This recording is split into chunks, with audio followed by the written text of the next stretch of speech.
கடாய் வச்சிருக்கிறேன். 100 கிராம் நல்லெண்ணெய் ஊற்றிக்கிறேன். எண்ணெய் சூடாயிடுச்சு. 1/2 ஸ்பூன் பெருஞ்சீரகம் போட்டுடலாம். 100 கிராம் வெங்காயம் பொடிசா கட் பண்ணிக்கிறேன். இதை போட்டுடலாம். வெங்காயம் நல்லா வதங்கட்டும். வெங்காயம் நல்லா வதங்கிடுச்சு.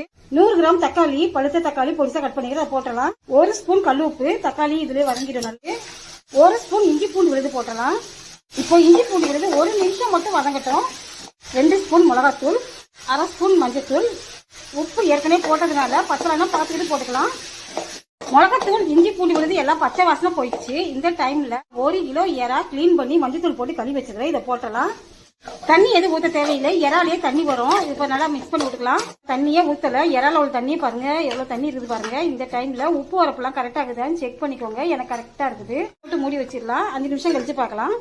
இப்போ திறந்து பார்க்கலாம். எண்ணெயெல்லாம் பிரிஞ்சு இறால் கிரேவி ரெடி ஆயிடுச்சு.